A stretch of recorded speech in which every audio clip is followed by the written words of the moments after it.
तो जी हाँ, नमस्कार दोस्तों।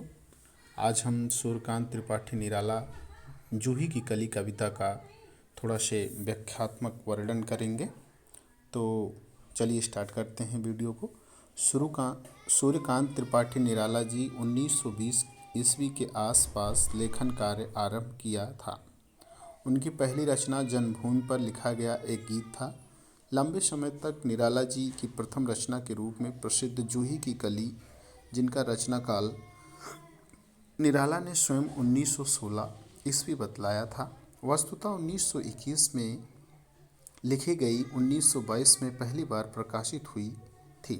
इस कविता में कवि ने जूही की कली और पवन का मानवीकरण किया है। नायिका जूही की कली और नायक पवन का वर्णन है।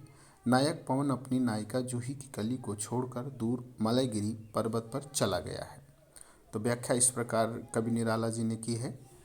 कवि निराला जी कहते हैं कि जूही की कली विरह में पीड़ित नायिका का रूप है, जो अपने प्रेमी पवन के विरह में तड़प रही है, जो उसे छोड़कर दूर मलयगिरी पर्वत पर चला गया है। वह अपने प्रेमी के स्वप्न में ही खोई रहती है कि कब उसका प्रेमी आएगा और उन दोनों का मिलन होगा। दूर मलयगिरी पर्वत पर गए उसके प्रेमी पवन को भी अपनी नायिका की याद आती है। वह अपनी प्रेयसी से मिलने के लिए तड़प उठता है और वह अपनी प्रेयसी जूही की कली से मिलने के लिए चल पड़ता है। जब वह अपनी प्रेयसी के पास पहुंचता है तो उसकी प्रेयसी जूही की कली उसके सपनों में खोई निश्चल आंखें मूंदे पड़ी है। उसे अपने प्रेमी के आने की कोई सुध बुध नहीं है। वह अपने प्रेमी के स्वागत में नहीं उठती। इसे देखकर उसके प्रेमी को लगता है कि जूही की कली को उसके आने से कोई हर्ष नहीं हुआ। पवन क्रोधित हो जाता है। फिर पवन क्रोधित होकर अपने झोंकों को तेज गति से चलाने लगता है, जिसे जूही की कली के कोमल तन पर आघात लगता है और वह हड़बड़ा कर उठ जाती है। तब अपने सामने अपने प्रेमी पवन को देखकर वह हर्ष से उल्लासित हो उठती है और फिर दोनों प्रेमी प्रेमिकाओं के गिले शिकवे दूर हो जाते हैं। इस प्रकार दोनों का मिलन हो जाता है और दोनों प्रेमी प्रेमिकाएं प्रेम के रंग में डूब जाते हैं। तो जूही की कली कविता इस प्रकार सूर्यकांत त्रिपाठी निराला जी ने लिखा है।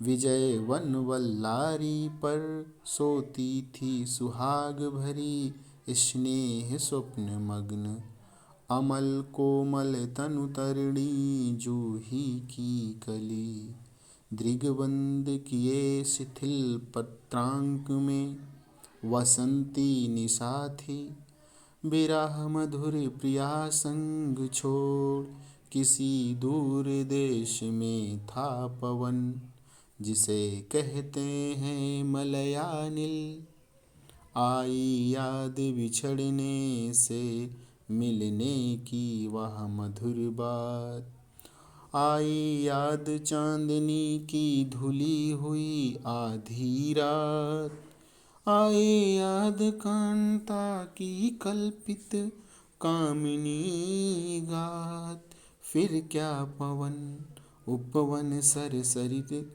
गहन फिर कानन, कुंज लता पुंजों को पार कर पहुँचा जहाँ उसने की केली कली खिली साथ सोती थी। जाने कहो कैसे प्रिय आगमन वहा, नायक ने चूमे कपोल, बोल उठी वल्लारी की लड़ी जैसे हिंडोल, इस पर भी जागी नहीं चूक क्षमा मांगी नहीं, निद्रालस वंकिम विशाल नेत्र मूंदे रही, किंबा मत वाली थी यौवन की मदिरा पिए, कौन कहे निर्दय उस नायक ने निपट निठुराई की झोंकों की झड़ियों से सुंदर सुकुमार देह सारी झकझोर डाली।